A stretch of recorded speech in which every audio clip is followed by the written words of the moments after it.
Hey guys, kinggath here with Bethesda Mod School. In today's lesson, we're going to go over how to set up what I call a controller script. And basically what this is a centralized place for you to have a bunch of code running so that it can track things about your mod and basically provide high-level access to a bunch of things. So if you're not a programmer, I don't know what to compare this to. If you are a programmer, this would be like a high-level class, or maybe you could count it kind of like your main loop. But effectively, we're going to set up something that doesn't exist as an object in the game, that just kind of exists in the program itself, and it can do a bunch of stuff. And you could think about things that SimSettlements does. For example, SimSettlements has like an auto assignment code, and that type of thing is usually run on a controller quest. And so the value of a controller quest is that you can have a centralized place to track a bunch of information. For example, in our Deployable Turrets mod, one of the features I know I'm going to want to add is the ability to control how many turrets the player can have deployed at once. So for example, and that's for balance reasons, but basically we might tie that to a perk or allow the player to upgrade in some way so that they can have more, but I don't want them to just be able to plop down 100 turrets, because first of all, that would probably crash the game, and then second of all, it would be very unbalanced. So in order to set up a spot where we can easily control how many turrets they have, to me it makes the most sense to do it in a controller quest, and then we'll expand on what this quest does in the future. But it's just going to be a central point to put some sort of computer logic that can manage your script. Now, in the process of showing you guys how to do that, how to limit the number of turrets the player can have deployed, I also want to go over a template that I've created for myself, and I freely give this out to a lot of people, and it's going to be updated in the Bethesda Mod School resources. And that's a template I've created for controller quests that handle a few key things that you're likely going to want in any good controller quest, or any type of mod that you plan on supporting in the future. So I'm going to go over my controller quest template, and then what we're going to end up doing is we're going to take our give items on start quest, and we're going to convert it and just reuse this quest for the purpose of our controller quest.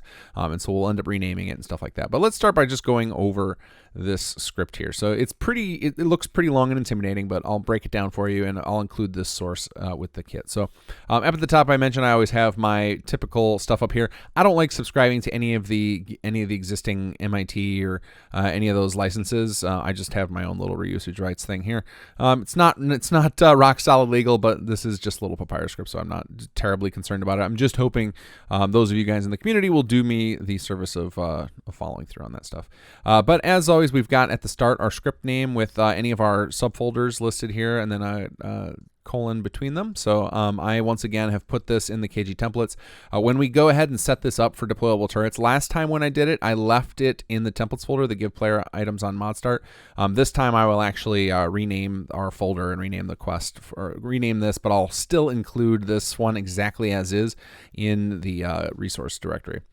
So next up, we have some constants defined here, and we'll go over what those are for, but really, or how they're used rather. But the reason that I like to do these is I hate what we call magic numbers in my scripts, where there's just like a random number, you have no idea what it actually means, and by giving these variables or those numbers, if we give them an actual name, we can use that instead, then I know exactly what the script's doing the first time I read through it. So I don't like just putting in random numbers throughout my script, so I tend to just define constants as often as possible. There are occasions I don't, for example, when I'm setting timers or using waits, like utility.wait is a function that allows you to pause your script for a second. Stuff like that, I will often just put in the number of seconds, but outside of that, where it's not clear what the logic might be, I like to put in actual names for these things so that I don't mix them up. So then we've got our properties, and here is the first thing so we'll go into detail about what these are used for in a minute, but let's start with these first couple of properties. So these groups, this is basically just a way for you to set up your editor properties so that they're a little easier to manage within the creation kit, so that they can be collapsed and they're kind of organized. And I've just gotten in the habit of doing this for 99% of any of the editor properties I'm going to set up, so that way it's just easy for me to figure out where something is, because once you get into more advanced quests, or I'm sorry, advanced mods, and you're doing pretty complicated things, you can end up with a lot of different properties here. And then sometimes when you just need to quickly go change one, it's nice to not have to sort through all of them and instead be able to just jump to the group that makes the most sense. I tend to try and just name the groups after the type of form it is in some way.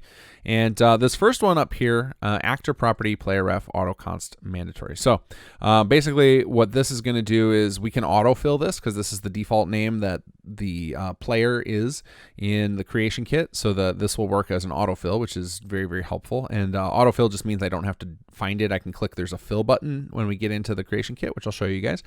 Now this is something that I generally recommend you never do, except for with the player ref being the one exception, and that's putting references as properties. So actor or object reference, generally you never want to use those as actual editor properties on your scripts, because then you basically persist that particular thing in memory in perpetuity. It's always going to be in memory in that player save game. But with the player ref, that's already the case. The player ref is always loaded in the game, so there's no reason. So this one is kind of a freebie. The only cost here is a 16-bit integer. It has to get added into memory on this quest, but pretty small price to pay to always have access to the player. And now we don't have to call through the game.getPlayer script ever again. We can just reference the player ref directly. And I tend to find in my control scripts I need to do that all the time, so I just like to set this up in any of my control scripts, and that's why I've added it in this template.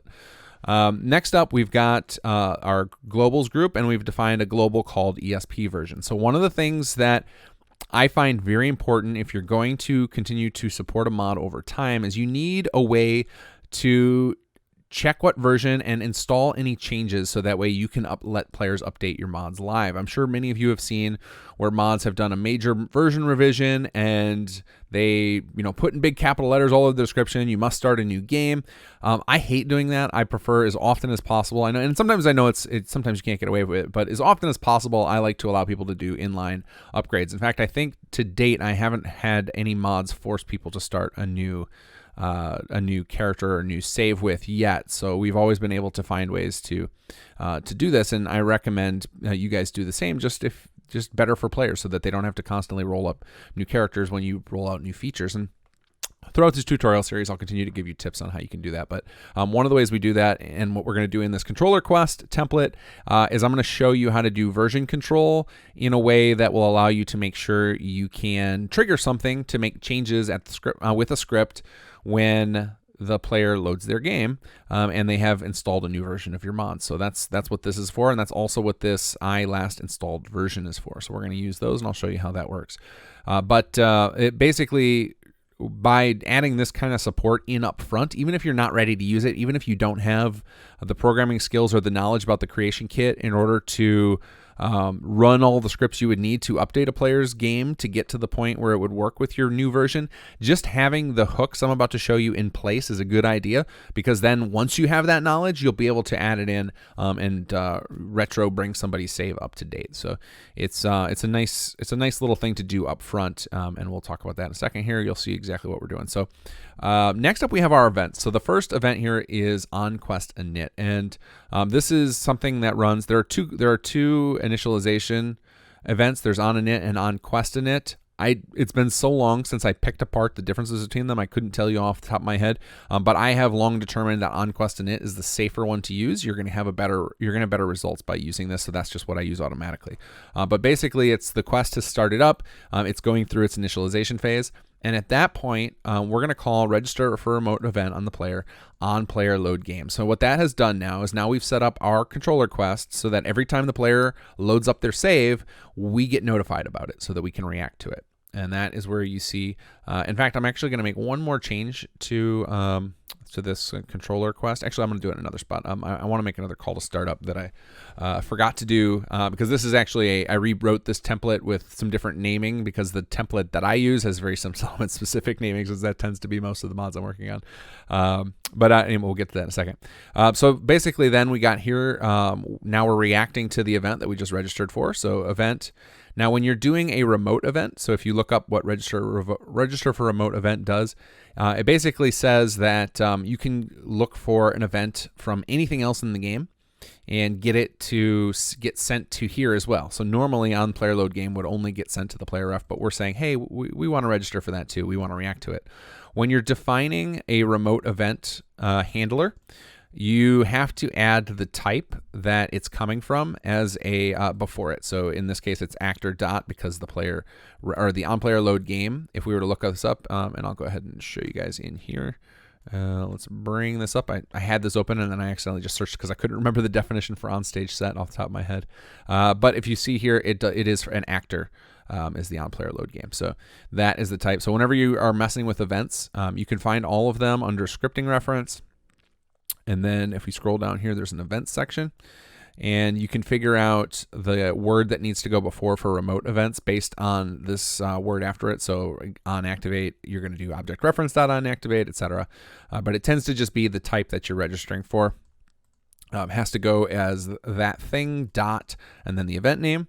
And then the first property always has to be, again, that same type, so that way you know where it's coming from. Now, something like on-player load game is pretty obvious, but occasionally you'll get into a point like when I mentioned on activate, you'll want to know what object reference just got activated if you registered for a remote event. And so then the first field that gets sent from the event, from any remote event, is always going to be the object that the event originated from. So your first parameter here will always be matching this type, and then the actual name, I tend to always use AK sender. You can actually name it whatever you want, but just know that the very first parameter that gets sent, no matter the event, even if it's an event that normally doesn't have any parameters, it's still always going to send a parameter of wherever that event came from.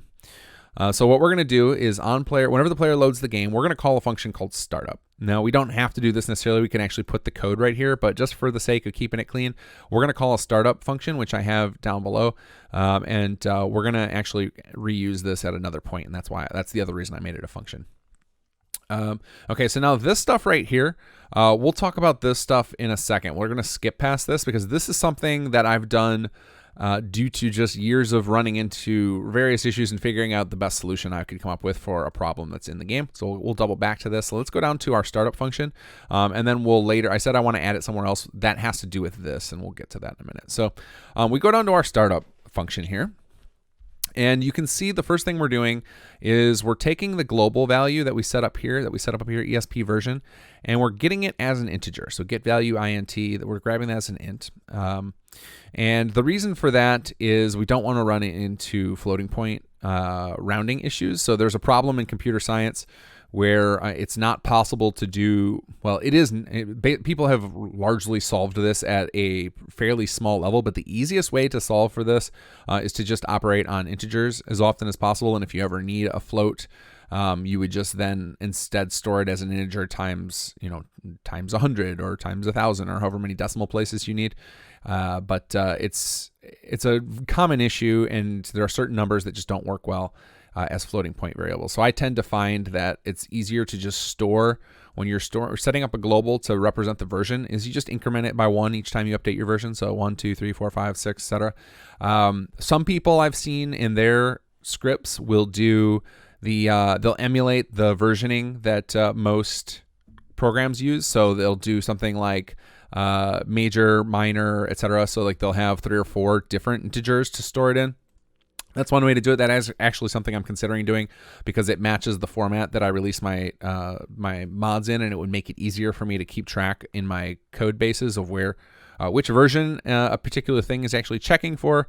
But so far, this has served me well enough, and it's simpler. It's easier for most of you guys who maybe aren't coders to follow, but you're welcome to do it in whatever way you want. But I just recommend you store this version information as an integer to avoid floating point rounding errors. So we're converting that to an integer where our plan is just going to be to each new version of our mod, we're going to just increase this by 1. So we're storing this as an integer, not because we couldn't just call this in line, but because I know we're going to end up using it twice. So I mentioned in one of the previous scripting tutorials that it only costs a little bit of temporary memory to store a piece of information that you're grabbing, but it saves in the long term. If you get in the habit of doing that, you'll save a lot of form access, and you will reduce the amount of latent script calls, which can slow down your script and cause a lot of weird issues to crop up, especially because games like this are multi-threaded. So, and I apologize if I'm using a lot of scripting or programming terminology here. I'm going to try and tone that down. I know a lot of you guys are here just trying to learn, but hopefully you guys get what I'm talking about here. Basically, because we know we're using a variable multiple times, we're storing it in a variable instead of having to call the form multiple times. So we've got our ESP version. Now we have this last installed version. We said we set this up here. We started out as 0. So our plan is going to be that we're going to default our global to 1 as our initial version. So when you first launch the mod, it's going to be version 1. That's what we'll call it. I know some people do, 0.5 alpha or beta or whatever is their initial release. We would still call that internally version 1. And then each time we release, we just increment by 1. So if last installed version, in our case, it's going to be 0 because when the player first starts up, it's going to be equal to this. If it's less than the ESP version, then we're going to run this block of code. So our 0 is going to be less than the 1 because we're planning on making this a 1 when we get to the creation kit. Now our next check is the version that was installed in our code greater than 0, which means that this is not the first time the player has updated the mod.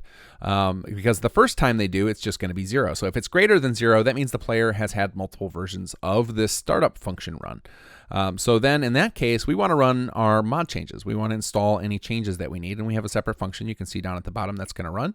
But if this is the first time they ran it, instead, we're just going to go ahead and set the last installed version to equal to the ESP version. Now, this in itself isn't particularly useful as the startup code. This is the framework for the startup code, so this is a good spot to have the controlling for the versioning, but you would also put in here anything you need to do. So common startup things are for programmers initializing arrays. You would need to do that here. If you need the startup to trigger any other quests to start up, or if you want to do anything at runtime, for example, we might put in here, we might merge this with our give player items on mod start, and this might be where we trigger all of that code that we had in there, which we'll get to that when we set up ours for our deployable turret holotape or startup quest. So that's probably where we'll put that kind of code, is in the startup function. So you would put a lot of other stuff in this startup function, not just this, but this would always be there, and that's why it's in the template. So then I guess I'll edit that and say something like do startup work here. In fact, what you might actually want to do, and there's arguments for it both ways. Sometimes you might want to do it some before and some after. You might want to do your startup work here, so that way the install changes will handle its stuff after the fact, so in case it depends on any of this stuff. But this is the startup work that you would want to happen no matter what. So this is the type of startup work. So in fact, initializing arrays, that's actually this isn't the best spot to do that for all of them. It depends on the type of array you're using. But any type of startup work that you want to happen every time the player loads their game. We'll clarify that.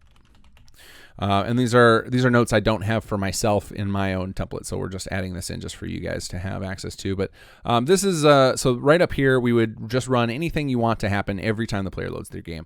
I can't think of an example offhand. Maybe you want to do something like check their inventory for the holotape for your mod, and if they don't have it, go ahead and give them another one. That could be something you could do, but anything you think needs to happen every single time. But I think the most important thing is that we run mod change, or we install any changes that we need. So right now, our install changes function, I already went through and put a bunch of notes about how you might use it in here, and I'll leave that stuff in there, and you guys can read that in the script thing. But basically what you end up using it for, here's an example, is you would do if the last installed version is less than whatever version it is that we want to run some sort of change, then we go ahead and do that here. And then at the very end, this is the only part that's actually uncommented. And notice I used a different type of commenting here. So if you do semicolon, / and then / semicolon, this is a comment block so that you can comment a whole bunch of code without having to put the semicolons at the beginning of each line. Sometimes I find this actually confusing to my code. I'll sometimes, especially if I have a particularly long one, it's hard to notice that I've actually commented that. So sometimes what I'll do is indent it or put it in some way so it's clear that that's actually a comment block, so I don't get confused and think that that's live code.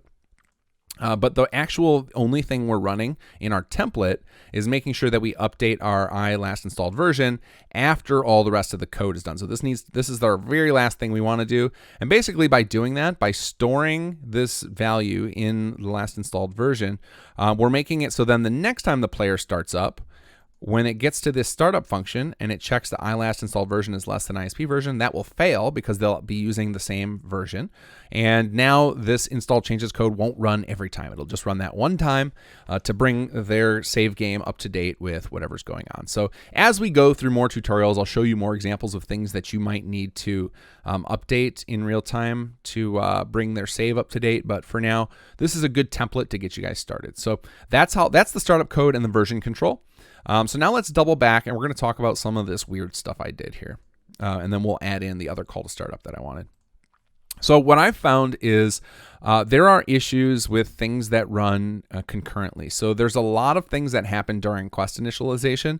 And occasionally, if you have like quests that are interconnected with each other and you're waiting on particular things to happen, sometimes the things don't happen in an order that you would like, or the quest may come back that it's actually running and it's not.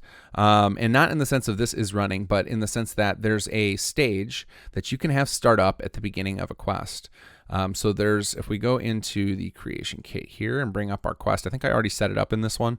But yeah, so there's this so on the quest stages, and I don't know if I've covered this in previous tutorial, so we'll go into this in a second. But quest stages, you can set up a stage, and really at the quest stages are really just like kind of a global variable on a quest.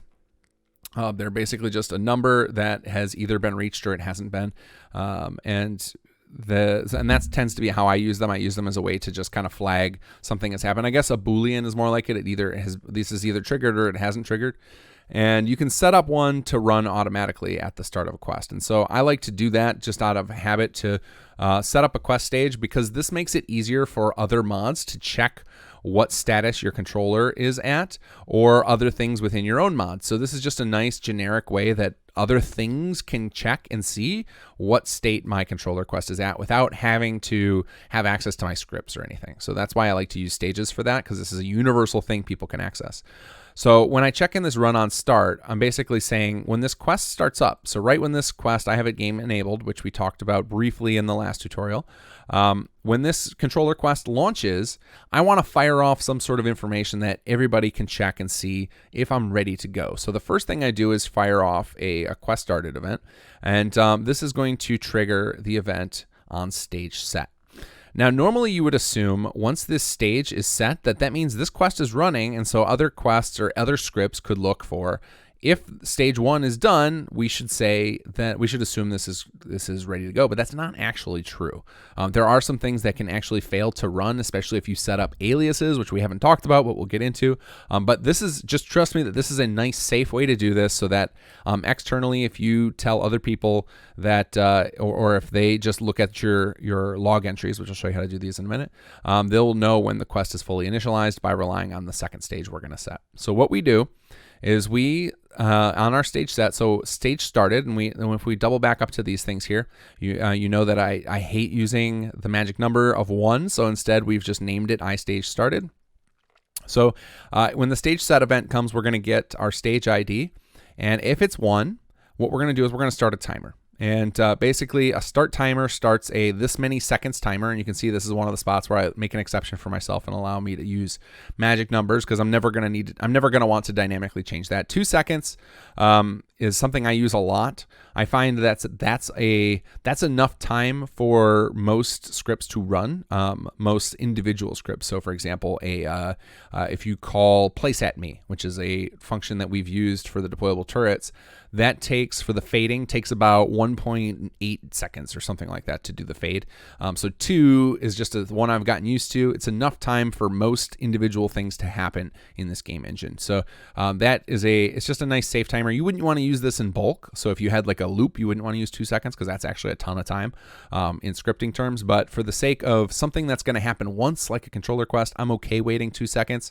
And I know that that's a safe amount of time to wait. So what we're going to do is we're going to start a timer. Now, by default, we could actually run start timer like this. We don't actually need any of this. And this would just say in 2 seconds, we're going to fire event on timer, and it would default to the timer ID being 0. So what we're sending it is a timer ID, and that's why I named it iTimer ID. And basically that means that we can have as many timers as we want running. And when their events fire, we can just check if this timer ID matches. And that's how we will react to the timer. In fact, I'm going to go ahead and edit this quest and make sure that that is the case. And that way you guys can use this more fully as a template. So we only want to do all of this stuff if our timer ID is this. So if you guys were to use this controller quest, you could then create your own timer IDs and use whatever number you want. So I am going to double back real quick here. So if we look at iTimer ID, you'll notice that I did 100 for that. That is a habit I've gotten into of starting at 100 instead of, you could start at 1, you could start at 0 if you want, but I love to extend quests. And then if I have this start at 100, I can assume that a lot of Bethesda's quests, if I end up extending them, they tend to use low numbers. So they tend to use like 1 through 10 or whatever. So this way I'm not conflicting with their timer IDs. That's the only reason I do that. But you can use any number you want. You could put a million in there if you wanted. Actually, you couldn't use any number you want because I believe the integer caps out at 16 million in this engine. I could be wrong on the actual number. I know there's a cap of some sort on how high these numbers can go based on how many bytes are used to store that number, but I believe it's 16 million or something like that. So pretty high, but not infinite. And somebody can correct me in the comments. I'm sure somebody who's better at actual computer science would know that off the top of their head. So basically what we're doing here is we started that timer for 2 seconds, and then in our timer we're going to react to it. And what we're going to do here is we're going to check if is running. So the is running is a default function on quests. And when that is true, that means that the quest has fully finished initializing, and we can be certain that any aliases that were set up are all configured and running. This quest is 100% running as you'd expect it. So like all the variables that started at runtime will be filled. Anything that happened from onQuest and init will be done. All of that. So that means we're safe. We can broadcast to the world that we are absolutely ready to rock. And so that's why I've created the second stage called Startup Complete. And then I've just used stage 2, which you can see I've got set up here. So now anybody who wants to mess with our controller quest, they can just always check for, are we at stage 2? If so, we're safe to be used. And before that, they should be concerned that the quest hasn't finished starting, so our variables might not be stable. Our aliases might not be filled. It's just not safe to use us. Now, if is running fails, which absolutely can happen, especially if you guys have noticed that there are a lot of bug reports since the Creation Club came out, is that one of the things that occurred with that is we realized that the engine struggles with too many quests starting up all at once at the beginning of a game. And so they can end up getting backlogged, especially if a startup function in a quest has some bad code in it. You can end up with some serious problems where the game will get, basically Papyrus will get bogged down, and some of the quests will just get backed up and take forever to start, if not outright never start. And so you will find, if you were to run this your mod enough times with enough load orders, occasionally if you were to put in some debug scripts to watch for this second block would trigger. Occasionally is running would be false, which you would think would never happen. You would think if this reached stage started, you would think right from here is running would always be true, but that's not the case. So I always just run a timer and go ahead and check. In fact, one of the things we could do, let's go ahead and improve our script right now. We could add an if is running right here. We could actually do this. We could actually put this same block right here. So then what we're doing basically is saying if it does happen to be running, so if when stage started happened, this is true, which it can happen, let's go ahead and trigger at startup complete. Otherwise, we're going to start our timer. So now we potentially save 2 seconds if it happened to be true. But we're gonna expect it's not likely going to be true. But what we're doing here is when the timer is finished, we're going to check and make sure this is our timer in case it's something that you guys added. We're going to check again, is the quest running? And if so, we'll do that. Otherwise, we're just going to start the timer again. So we'll just call start timer for 2 seconds and we'll just check again. So then basically every 2 seconds, we're going to test, are we running? And until that point, we won't be marked complete. And this is where we are going to add in our second call to startup. So what we're going to do is we're going to say else if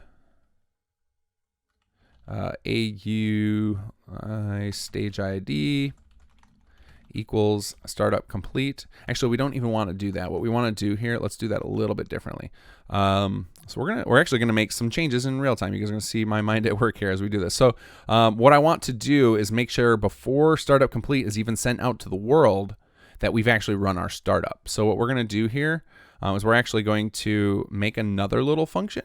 So we're going to call this function trigger initial startup. And we're going to do, we're going to make that do run startup. And then it's going to run this set stage. So then what we're going to do is instead of calling set stage here, we're going to call trigger initial setup. So now the very first time this quest runs, it's going to wait for the timer. It's going to loop through the timer, and the first time it goes through successfully, it's going to run our startup code, and then it's going to set the stage, telling the rest of the world that our quest is ready to go. So now you guys should have a nice little template here. Like I said, I'll include this. This will let you do version control. This will bypass any of the issues from startup synchronicity issues, and it will give you access to a startup function that you can run whatever you want each time the player loads the game. So this is going to be a great baseline. I recommend you use this for all of your controller quests. I am definitely open to improvements. So if you are a seasoned scripter out there watching this and you've got some ideas for how we could improve a baseline template controller quest for everybody, love to hear about it. I do have a different variation on this in Workshop Framework, but it's much more complicated. So I wanted to generate an independent version for this tutorial that you guys could use without having to necessarily parent to Workshop Framework. Though I will eventually in this series, I am going to encourage people to parent to Workshop Framework because we've got a lot of plans to make Workshop Framework a more universal framework that'll be useful for expanding a lot of different parts of the game engine. But anyway, I digress. All right, so now we are going to cut the video briefly so that I can prepare our next script, so that way this video doesn't run forever with me writing scripts in real time. Okay, so I've set up my new quest. I'm going to walk you guys through what we actually changed here. So I basically took the controller quest and our give player items on Monster and just merged them together. So the first thing I did was I changed the name of my the folder that I'm going to put it in. I'm going to move it into our deployable turrets namespace that we created, I think, back in the Scripting 101 tutorial. And then I'm going to name my script main quest. This is going to be our main quest that we handle most of the general configuration on and everything. And we might break into multiple controller quests if this mod gets super complex. I don't think it will, not to that level. Like something like Sim Settlements probably has 60 controller quests on it because there's just so much going on. So you can get pretty crazy what you can end up with these. You'll also notice I added an extra item there at the end called Conditional. This is something special that we'll cover in another tutorial, but I'm just future-proofing because I know I'm going to want it. But by doing this, we can also declare variables in here as conditional, and then those can be accessed through the conditions system in the creation kit, which we went over in the settings holotape, how to use conditions. There's actually a way you can access script variables there, which is pretty cool. So then we come down here and we have our, I created a new group called assets, and we copied our give items to player property that we had set up on the give player items on mod. I changed the name a little bit because I want to be clear about what this is for. We also set up the world space variable that we had on the give player items on mod start, and this is how we check to make sure the player's out of the pre-war before we give them the actual items. And then we set up a section for conditionals, and this is the thing I mentioned near the beginning of the tutorial. What our ultimate goal is we're going to try and cap the number of turrets the player has. In fact, another thing I'm going to add here while I'm thinking about it is, and we're going to do it up in the consts. In fact, let's go ahead and create a consts section so that we have our script a little more organized. But we're gonna create another one called int I default max simultaneous deployed turrets, and that's probably going to make some of you, and we're going to call that 3. Yeah, we'll leave that, and we'll talk about setting up things like this as a constant in the future about how I like to do that. But that's what we're going to do it. And don't mind my excessive name. You guys don't have to go that crazy with your names. I just like them to be crystal clear because I know I tend to. Especially with something like this where I'm jumping around between projects, and it might be that we don't do another scripting tutorial for several weeks. I need to just make sure I'm absolutely clear what these are all doing. But we're going to define a maximum, and we'll come back to that and how we use it. Because I actually haven't set up the function for how we track these. I'm going to do that with you guys. But let's see. So then we've got I deployed turret. So this is where we're going to keep track of how many that have been deployed. Then if we come down here, we have the on-player teleport, and I may have forgot to register for that. Yeah, we need to grab that. So let's go back in here. Where is the register for player teleport? Oh, that's already done. Never mind. That's already done in the try to give items. That's why I didn't do it. Okay. So we're gonna try to we renamed this function. So it was called try to give items. I'm calling it now try to give mod startup items, just to remember for myself that I don't want this to run every time I start up, but only. In fact, let's see. I think that's still not a clear enough name. Let's go with try to give initial mod startup. We want to again be very explicit here because my memory is going to fail me otherwise. So we'll rename that. But basically, we're running that same function. We have it set up in the player teleport. This is just part of that give player items, which I went over a little bit. And we're going to have that happen in our initial startup function. So we only want this to happen once, and we're doing it in this again just to protect against any of the weird issues that could come from this is running problem that I mentioned to you guys. We don't want this to run during every startup because we only want to give this to the player one time. That's the goal of this. You could set it up in startup. You could have another set of items or use that instead. That's up to you how you want to do it. And then we have in our try to script, it already does. If the player world space is in the pre-war, then they're going to it's going to register for the player to teleport, and then it'll wait for them to teleport before it runs this again, at which point it unregisters for the teleport. And here's one thing we can change in this script is we can actually get rid of this player ref equals game.getPlayer because we made it a property in this. So we already have access to this all the time. So we can just access player ref directly. And and then here we can change one more thing. So we have a game called a game.getPlayer. We can actually change that out for player ref. So little improvements we can make here based on this script we're in. So what we're doing here, I don't know if I went over this fully in the last tutorial, so I'll go over in a little more depth here. But basically what we're doing, the world space is the game world is broken into, the default Fallout 4 game world is broken into 4 or 5 world spaces. It's something like the Commonwealth, Diamond City, Good Neighbor, and then the pre-war area. And then all of the interior cells, I think, are all considered part of their own world space, but they're attached to the Commonwealth. So really, there are only a handful of world spaces. So world spaces tend to be like a big set of like interior cells and world cells and stuff. So there happens to be one for the pre-war area, and that's what we're banking on here. So we're going to check where is the player world space. And in fact, I can see, yeah, that's correct. Okay. It just lost in my head. We could technically store this as a global variable like we're doing for the pre-war world space. We could also instead we could also just use this directly in our checks. In fact, that's probably better for memory because we don't really need the pre-war world space ever again.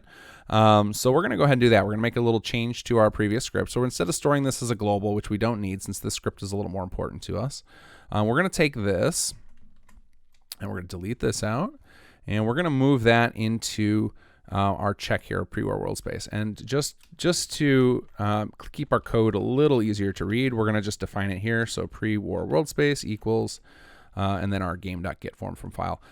This get form from file, I believe I briefly explained it, but you use everything but the first two digits that you see in the creation kit just get replaced with 0x00, and then you put the last 6 right here, and then whatever plugin they're coming from.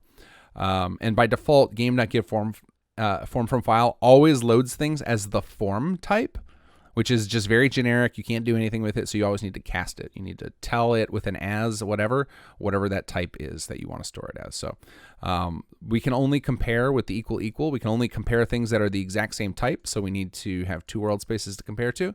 So we're comparing the player's current world space to what we know is the pre-war world space, and if that is the case, they're still in the pre-war, we're going to wait for them to teleport out of it. Otherwise, if we're also going to do that if player world space comes back as none. This is one of those things that is there because I think there's a chance this could happen during the very beginning of the game while everything's getting initialized. And this is one of those little gotchas that might only come up, with a player might report a bug 1 out of 1,000 times or something. But I think that that's something that could happen depending on the order that your quests were starting up with the vanilla quests. So like if a player started a brand new game with your mod installed, yours has on game start, yours could start up possibly before the main quests, and then you could have all sorts of weird issues. So this is just that equals none. It's just protecting against that scenario. And then if the player, so then this will fail if the player world space does not equal none and does not equal the pre-war. That means they're in some other space, most likely the Commonwealth, or they could be in a DLC world space. But the point is they will be past the pre-war, so their inventory will be no longer reset. And this would happen either if try to give initial mod startup items was called in the player teleport, or if the player installed your mod after they were already done with the pre-war area. And so in that case, we would unregister for the teleport, and we would go ahead and give them all of the items that we had defined.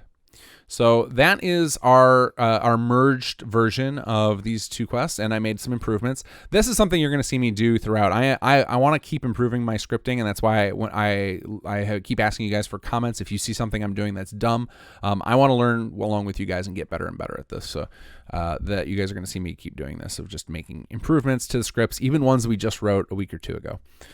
So this feels really good to me. I like this. I like this improvement we made with doing the get form from file right here. It's not that expensive an operation, but keeping something permanently in memory on a quest does use up that memory forever in that save file. So that was just a nice improvement there. Okay, so now let's get to what we actually came to do here, which is we want to set up a max turrets. So to do that, we're going to do something that once I discovered it, like changed my whole perspective on how I make all of my stuff work together. And I discovered this a long time ago, but it was like one of those moments where I'm like, oh, okay, that opens up a lot of doors. So one of the things you can do that just makes things easier is you can define a editor property as a script type that you have defined yourself. So you'll notice whenever we do these things like actor property or global variable property, the first word is actually always a script type. So we can confirm that if you look on here, that all of those words we've used. So if we went to, and I'm just clicking on this, I'm going to show you guys something. You can actually get to the default baseline script types from inside of that screen, because you go to member of and you click on that. But all of these things that we're typing as properties, there's always an entry as a script in here. And if there isn't an entry for that, it actually won't let you define it as a property.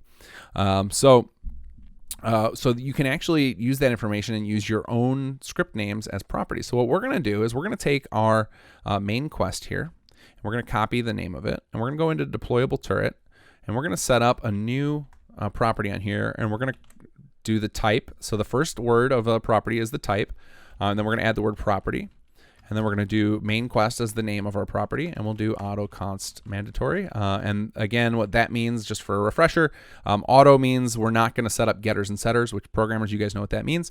Const means it's only going to be set up in the CK, and it'll never, and if we change it in the creation kit or in Xedit, then it should update the player's save with what we put here, and then mandatory is going to flag it in red in the creation kit if we forget to set it ourselves. And one more thing we're going to do here is we're going to go ahead and set up a group here, because I assume we're going to keep getting more deep with the amount of stuff we have here. So we'll go group. We'll call this first section quests. Actually, we'll call it controllers, because that's what we've named. That's what we're talking about with this tutorial. I'll end the group there. And we'll call this group assets. And group.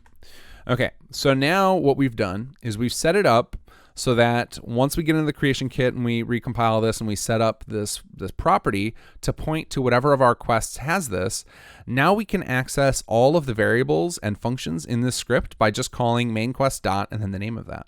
So what we can do here is we can set up, let's see here, we're going to go under deploy turret.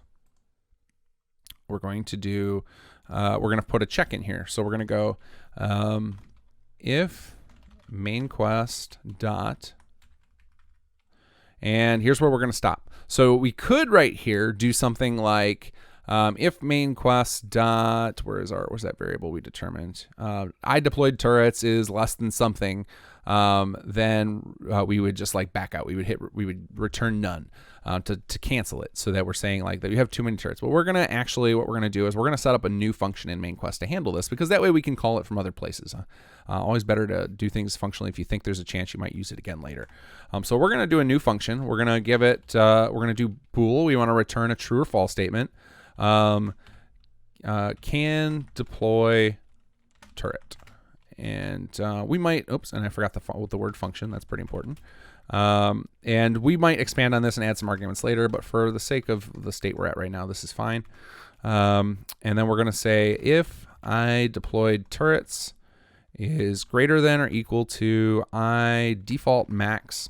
And this default max, we'll in a future tutorial, we'll tap into that, and I'll show you guys how to do something where we just make that just the baseline where we can actually modify what we're actually using. We'll do some getters and setters and stuff later. But for now, that will work. So now we're basically saying if deployed turret count is greater than or equal to our max, then we're going to return false. Otherwise, we'll default to just returning true. So now, if we go back into our deployable turret, we can do if main quest can deploy turret. And what we're actually going to do is we're going to say if not. So what that is saying is we're going to call main quest and ask it, can we deploy a turret?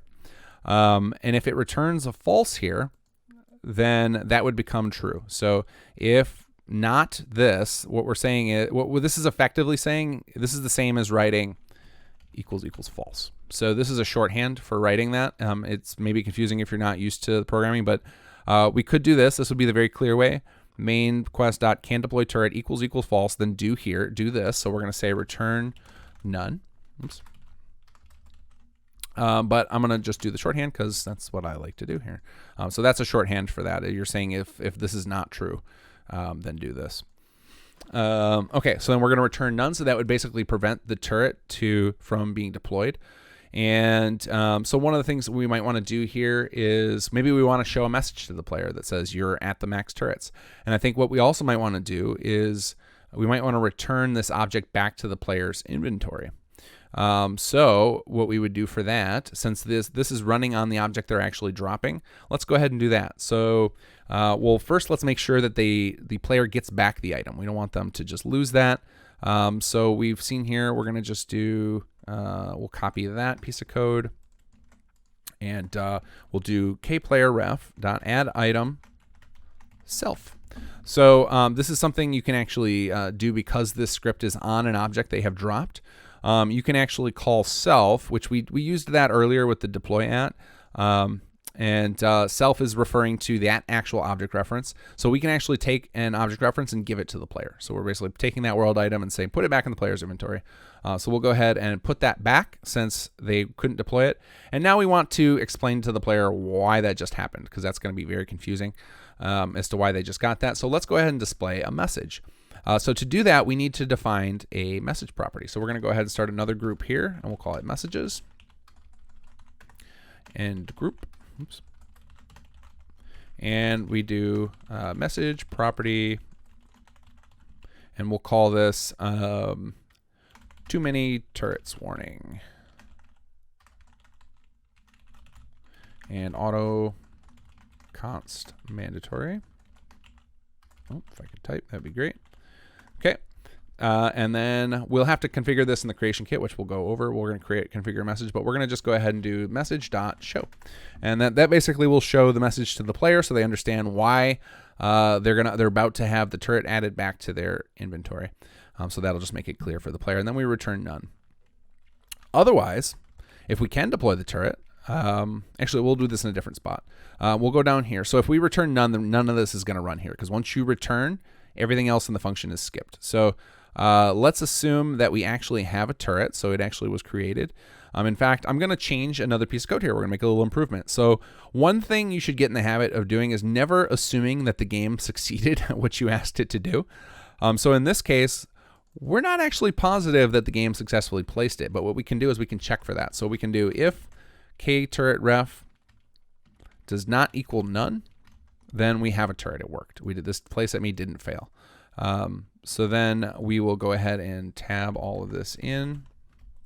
So now if this does equal none, because then if this were to equal none, this would get skipped. So then it would just return none, which is what we want. None is for our way of telling it failed. And in the case of that it doesn't equal none, that means that this is a valid a valid turret. So that means we can increment our counter on our main quest. So then we go main quest dot, what was the name of that variable we were storing? Scroll down here. And this is where some people are probably screaming, this is why you need code hinting, why you should be using an IDE. Where did I put? Oh, that's why I'm in the IDE. I'm in the controller quest instead of the main quest. Let's grab our variable name here. I deployed turrets. I don't know why I couldn't remember that. Plus equals 1. So basically what we're doing is incrementing there. So plus equals is shorthand. It would be the same as saying main quest that I deployed turrets equals I plus 1. So plus equals is just shorthand to add 1 to this value. So we're just going to use that shorthand again, but this is effectively what we're doing here. So plus equals 1.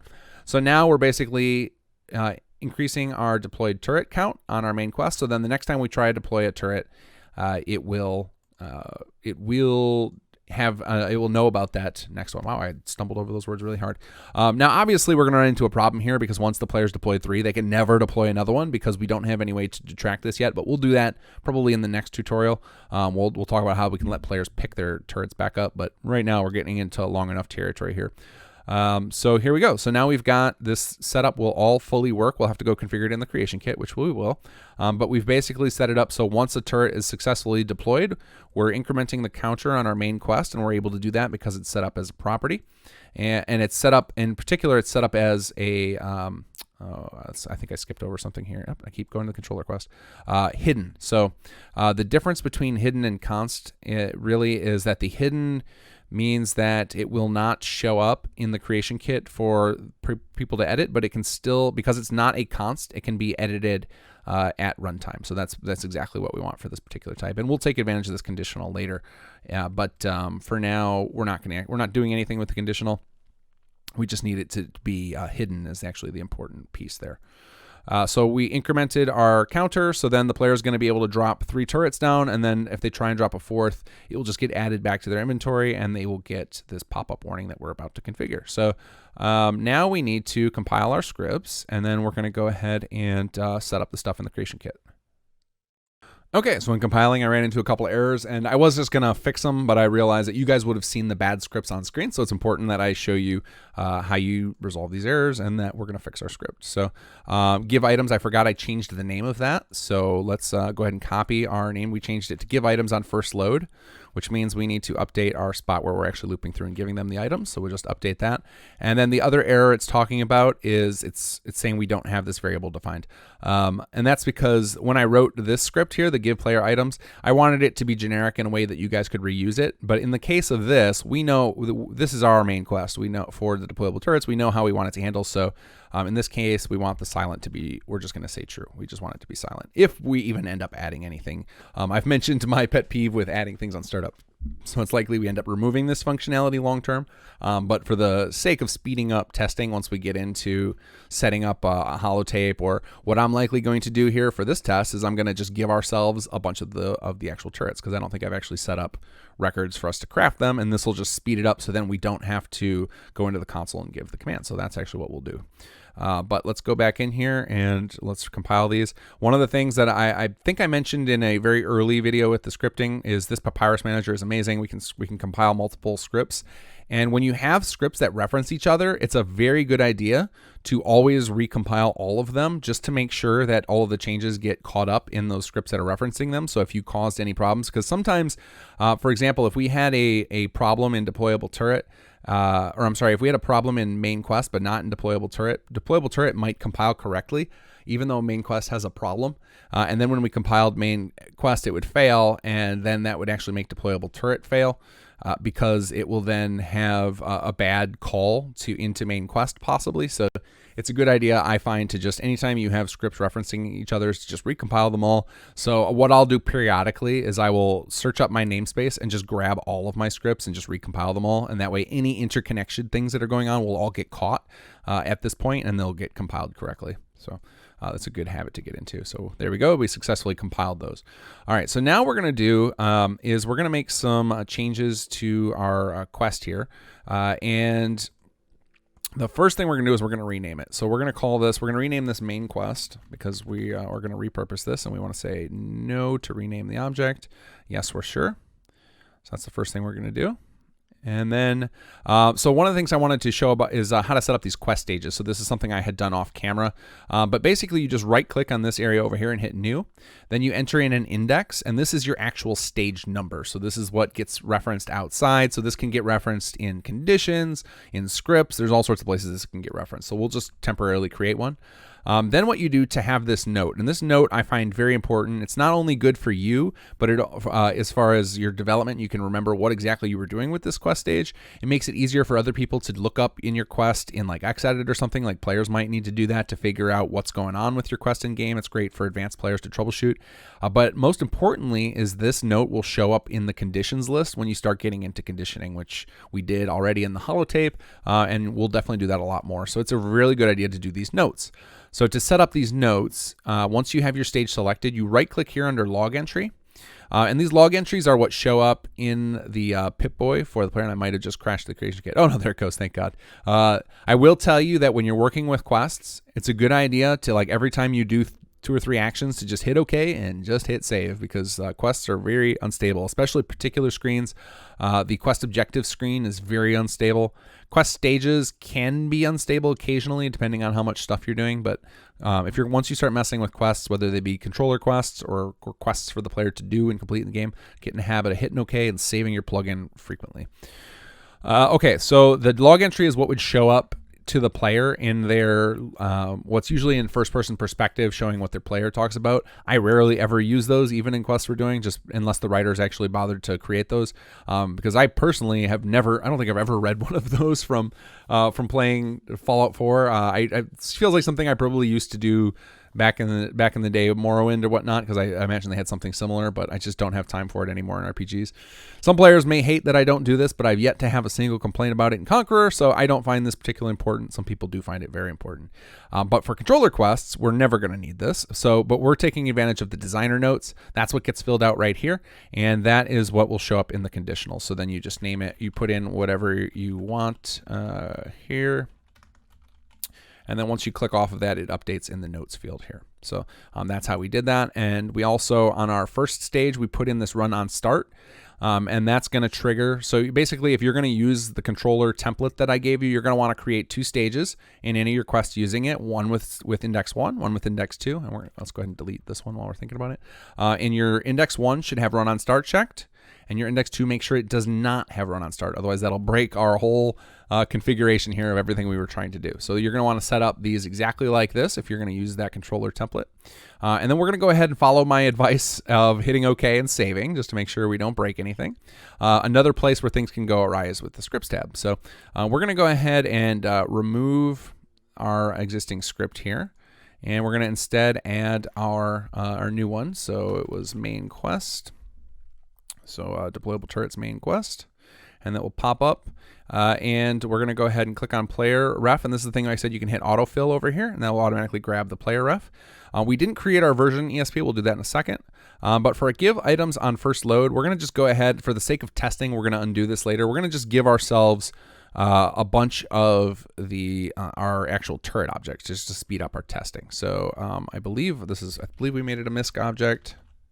Yep, here we go. And we're going to just give ourselves, we want to give ourselves enough to hit the maximum. So we're going to go ahead and give ourselves 5. Let's see here, 4 and 5. There we go. So we'll start the game up and we'll get 5 of these right away. And let's go ahead and create our version global. So we're going to, and I have multiple object windows. I apologize. I just don't want to have to reopen that because it takes a little bit. But to do globals, we're going to go down to miscellaneous here and then global.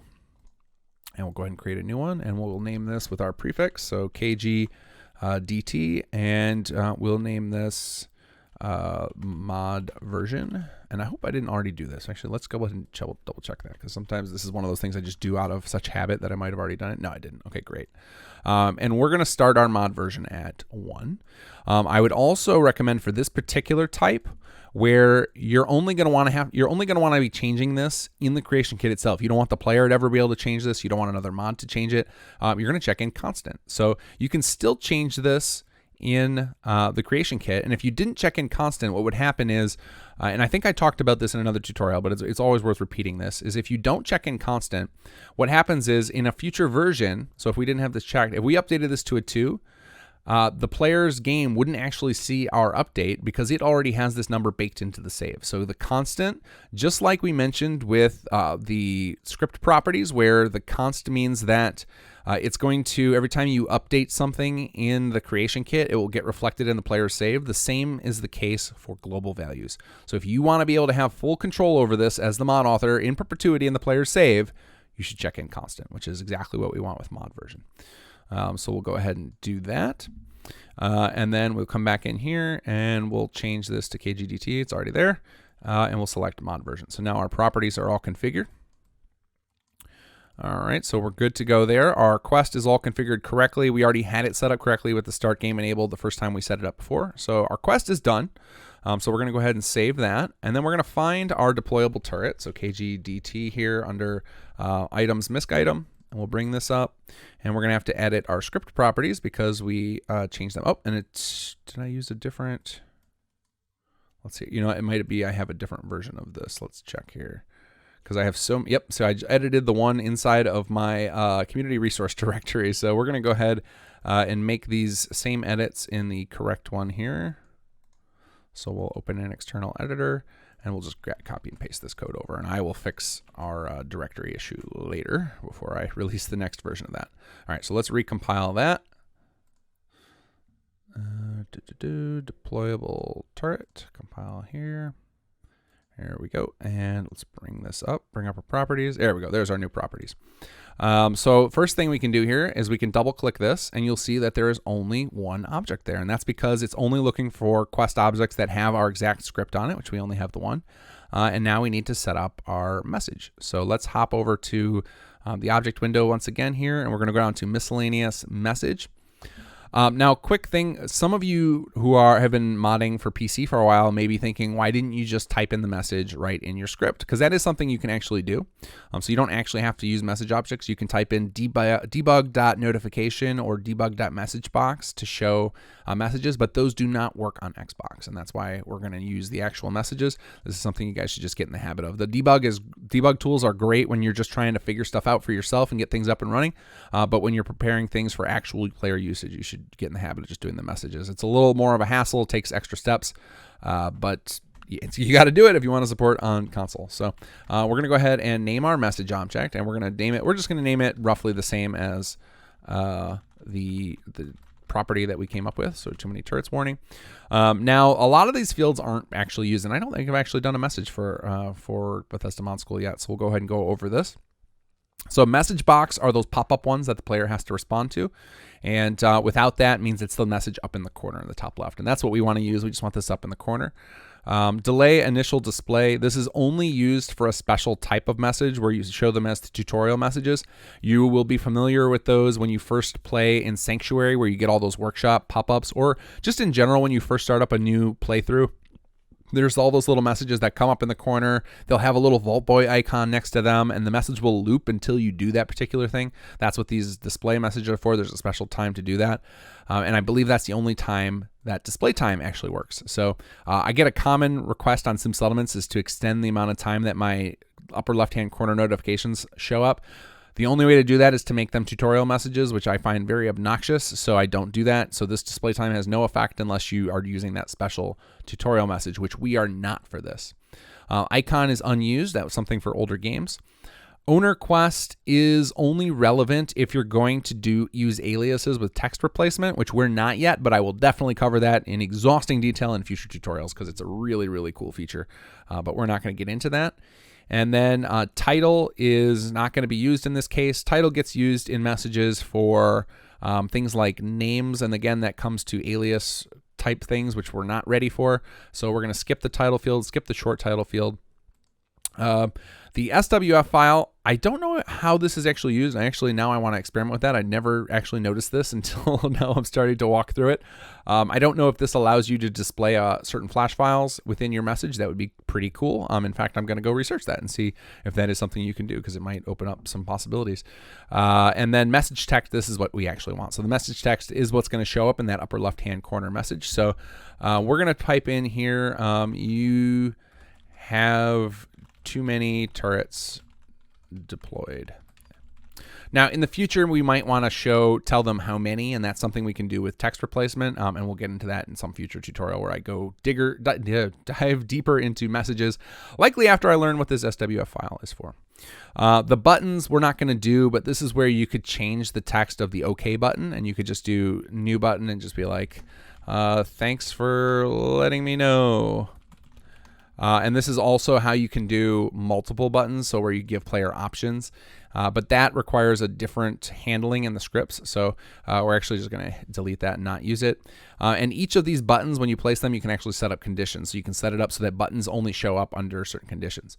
The other thing to know that the menu buttons will not show up if you don't have message box checked in. So this is all we actually need for our particular message type. You have too many turrets deployed, and we'll hit OK to create that. And then we'll come back in here and we'll filter on our prefix as usual, KGDT. And too many turrets warning. And then we hit OK, and now save. So now let's head in game, test this out.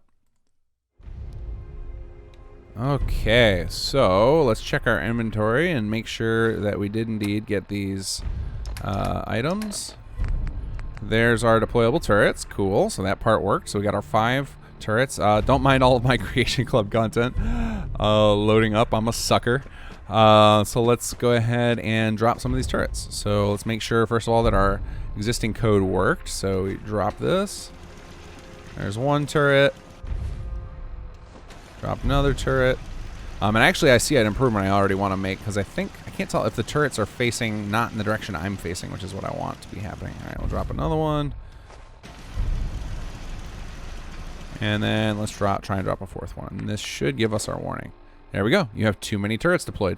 So that was a long tutorial to get to there, but I think I really wanted to share that information about the controller quests, because that was hard earned over years of designing mods for Fallout 4, of finding all those little nuanced tricks and whatnot. And again, if you're an experienced programmer and you have some ideas for improving it further, I would love to do that, because that ends up being like the basis of everything I start doing. So anything you guys can do to improve that thing, that'll improve all of my mods. All right, guys, I hope this was valuable to you. I know we covered a lot of stuff there. I went through the script a little faster than I normally do with the scripts. If you had trouble following it, go back to some of my first 2 scripting tutorials, especially the very first one, where I went really slow, word by word on the scripts to help you guys get caught up. But this is, again, what I mentioned in that 101 tutorial, that there is going to be a certain expectation that you understand some of the basics of programming, like variables and if statements, so that I don't have to reinvent that whole wheel, because teaching all of that is a tall order. But again, guys, keep an eye out for additional tutorials. Scripting is likely going to be one of the things I focus on the most in the long term, just because it's something I'm so intimately familiar with.